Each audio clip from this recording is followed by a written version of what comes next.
Dando seguimento ao nosso papo aqui, João, o seguinte, cara, uma dúvida aqui no Café Brothers, aqui, a gente já trocou ideias, vamos dizer assim, nas entrelinhas aqui, eu e os meninos aqui, o Thiago, o Neto, o Álvaro, como é que é essa relação pais, professores, alunos, a gente queria que você falasse um pouquinho sobre isso. Cara, eu acho extremamente pertinente, e eu acho que talvez seja para mim, seja um dos melhores tópicos para a gente conversar e discutir, que é um elo que infelizmente está se enfraquecendo, né? A gente está perdendo muito essa questão, né? Pais, professores e alunos. A gente está meio que parecendo aquela questão, já está meio que individualizando o negócio. E o que eu percebo no Kumon?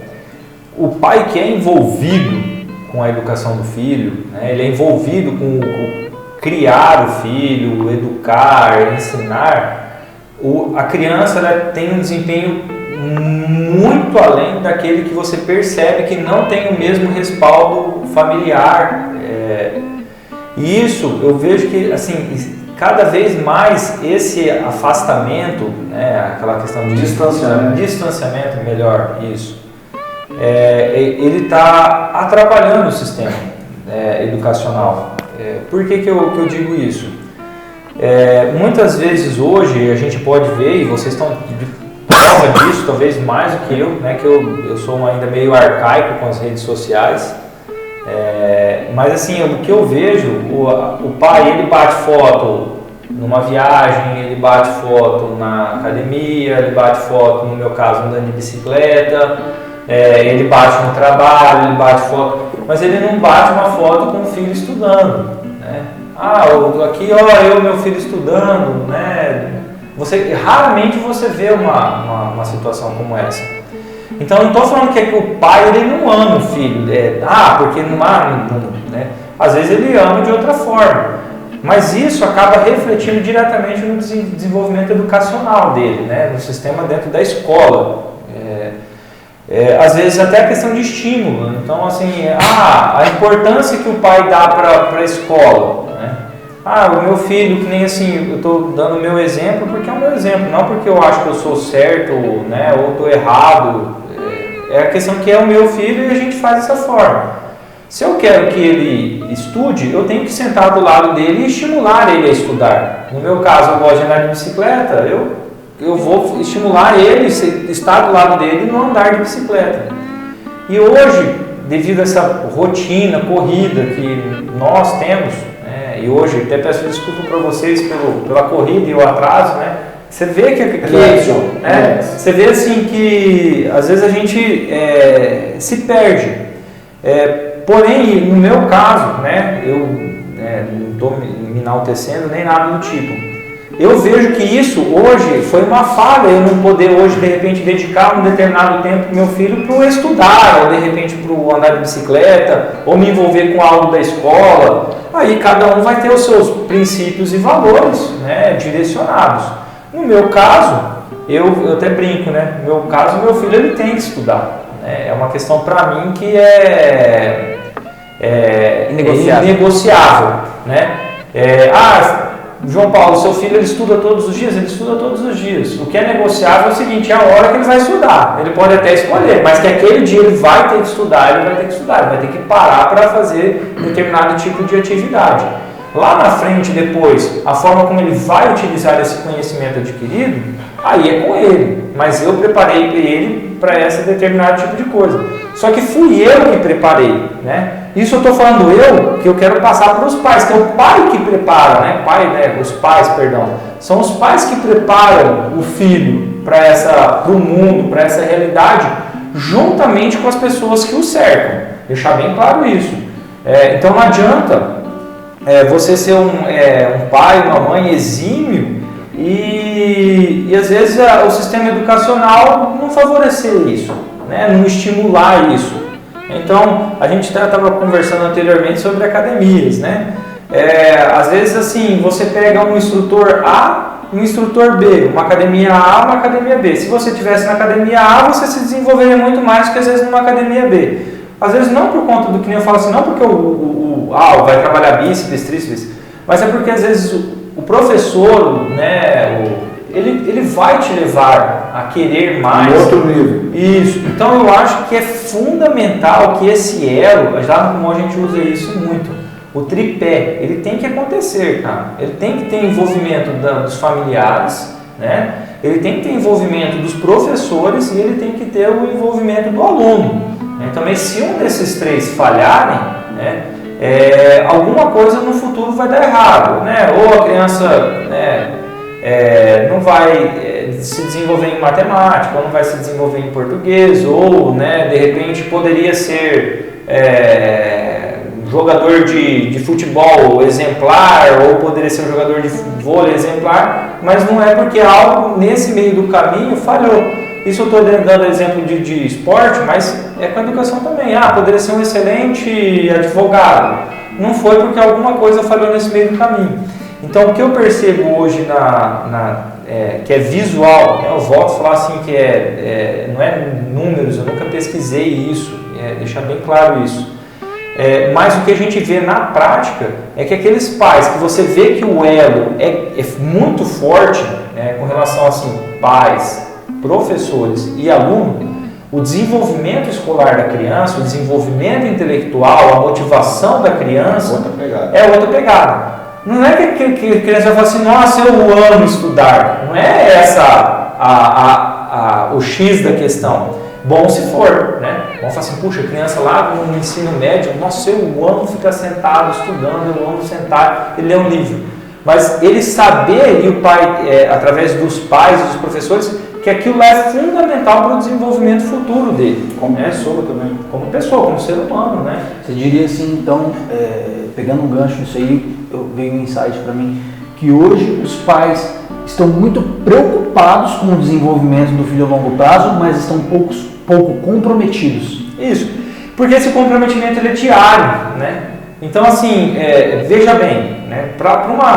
Vou pensar uma faculdade curta aí de 3, 4 anos, né? Que hoje a gente tem situações que o aluno estuda de manhã, à tarde e à noite, ele consegue concluir em 3 anos. Mas vamos supor, pegando a carreira escolar regular do aluno, né, ele vai ficar 20 anos nesse sistema, né? Ele vai estar até, né, o Neto falou ali anteriormente, às vezes o aluno fica 15 anos e às vezes não sabe para onde correr, né? Então, assim, ele vai ficar 20 anos às vezes no sistema de ensino. Cara, se você tem um cara lá, uma pessoa que você ama de coração, que seja seu pai, sua mãe, né, seu avô, sua avó, e a pessoa fala assim, cara, vamos estudar, vamos lá, vamos junto, né, a gente vai conseguir junto isso, cara, o feedback, o retorno do aluno ele é muito maior. E a gente está dando exemplo, a gente pode dar exemplo de qualquer outra coisa, né? Você tem uma pessoa lá falando assim, não, vamos lá, vamos fazer musculação, né? Eu estou falando assim, musculação no exemplo de vocês, no caso de vocês. No meu caso, o ciclismo. Cara, a tendência é ele fazer isso. Só que esses 20 anos, aí a gente pode fazer uma matemática rápida aí, faz 20 anos vezes 365 dias. Isso aí é diário, é uma construção que vai acontecendo desde a criança quando ela nasce até ela se concretizar. Se o cara de repente ele terminou o ensino médio e de repente ele viu, né, pegou um feeling, um time de abrir um determinado tipo de negócio que não tem nada a ver com aquilo que a formação acadêmica dele. Beleza, mas ele estudou, ele preparou, porque às vezes assim, isso fez com que ele tivesse a percepção que aquele era o time, né? Que aquele era um negócio que para ele seria satisfatório, seria feliz, ele ficaria feliz e ele ganharia dinheiro com isso. Né? Em relação assim, João, eu entendo, eu compreendo esse teu feeling aí sobre o Thiago também, mas eu, vamos dizer assim, na qualidade de pai, e a minha rotina não me permite estar nesse momento com as minhas filhas, te admiro por isso, puxa, eu acho o máximo que você faz com o Henrique, cara. Mas eu não tenho essa oportunidade de estar ali, né? Mas eu não me importo apenas em pagar a escola. Eu me importo também em incentivar as minhas filhas a estudar. Isso é muito bom. Entendeu? Então, tipo assim, eu crio aquele ambiente onde tudo que elas precisam para estudar, elas têm. Graças a Deus, né? E eu vejo assim, às vezes, que tem muitos pais que eles só estão preocupados em pagar a escola E acontece muito isso. Por isso que eu estou falando assim, hoje está existindo um distanciamento, né? É assim, é aquele jogo do empurra-empurra, né? Isso. Né? Eu pago a escola tem que fazer isso por mim, né? Não que eu não acho que a escola não deva fazer, tá? Deixar bem claro isso. Eu acho que isso, né, se você paga determinado tipo de coisa, a escola tem que oferecer aquilo que você contratou, né, a partir daquele momento que você está pagando. E mesmo que seja público, né? Isso está pagando de forma indireta, de forma às vezes indireta. Então isso tem que acontecer. Só que isso não é uma responsabilidade somente da escola, do sistema de ensino. São 3 vias, igual você falou, tripé, né? É que nem assim, eu até brinco com os meus pais lá. Eu não tenho como ir lá né, não vou falar números de alunos que nós temos, mas eu não tenho como chegar lá naquela quantidade de alunos que eu tenho, pai por pai, e ir buscar o aluno na sala, em casa. Você entendeu? Eu tenho a capacidade preparada para comunicar que o aluno não veio, mas eu não tenho a capacidade de ir buscar o aluno. Isso é uma responsabilidade dos pais fazerem, né? Eu estou falando uma coisa prática, né? Então, por exemplo, a criança às vezes tem tarefa em casa, né, para fazer. Será que esse pai, ele coloca a criança e faz a tarefa com a criança? É diferente, e aí deixar bem claro, fazer a tarefa com a criança é diferente de fazer a tarefa para a criança. Tá? Isso tem que deixar bem claro. Você tem que fazer a tarefa com a criança, estimulando. Tem situações, Xandó, que a sua realidade é a mesma, inclusive hoje. Eu não consegui parar para sentar com meu filho para fazer a atividade com ele. A gente não consegue, isso é utópico, né? Às vezes a gente, que nem assim, né? Às vezes eu bato uma foto estudando com o meu filho, mas não significa que isso é diário, que eu consigo fazer isso diário. Mas quando isso acontece, não é que eu quero mostrar para alguém, não, né? Isso, eu quero mostrar assim, ó, cara, porque muitas vezes acontece assim, poxa, como que o seu filho consegue fazer contas de multiplicação tão rápido? Por exemplo, às vezes crianças da mesma idade do Henrique, né? Por exemplo. Eu digo, o chocante devia ser o contrário, né? O chocante devia ser assim, como que o seu filho não consegue fazer tão rápido quanto ele? Né? Porque na idade do Henrique, todos os alunos já deveriam estar fazendo, né? Então alguma coisa aí tá falha. E eu vejo isso que, independente do meu método de ensino ou qualquer outro, né, passa pelo crivo dos pais, né? Então, por exemplo, Álvaro, às vezes você não precisa ter formação acadêmica, você não precisa nem ter ensino fundamental 1, 2, ensino médio, para você cobrar tabuada do seu filho. Você entendeu? Isso não é por exemplo, a escola é obrigada. Cara, a escola ela até gostaria muito de fazer isso. E eu estou falando isso até defendendo o sistema tradicional, que é uma coisa que eu também defendo muito. Mas assim, beleza, a escola não conseguiu fazer, aí você simplesmente não vai fazer nada. Você simplesmente vai cruzar o braço e vai falar assim, não, isso aí é responsabilidade da escola, cara. Ensinar a tabuada, vendo que às vezes a criança não está aprendendo, não, isso aí é coisa da escola. Eu estou pagando para isso, né? Então assim, eu acho que o elo, cara, que existe entre pais é muito mais forte do que o elo professores e aluno. Entendeu? Muito mais forte, é muito mais fácil você incentivar o seu filho a estudar do que a escola incentivar o seu filho a estudar, por causa que existe o elo emocional. A partir do momento que você vê que um pai, os pais, a criança vê que os pais não têm aquele desejo que a criança estude ou não se importam com aquilo, qual que é a motivação que a criança vai para a escola? Como que um professor vai conseguir reverter uma situação? Pode acontecer, que nem assim, mais complicado. Mas é bem mais difícil do que você ter os três envolvidos, né? O professor, né? A escola, o professor, o pai e o aluno, né? Na realidade, se você for olhar com uma lupa em cima disso aí, dessa ideia que você trouxe, você tem um problema que eu diria ainda maior, né? Que é o problema que a gente já ressaltou em outros momentos aqui, que é o problema cultural. E em que ponto que eu quero citar isso?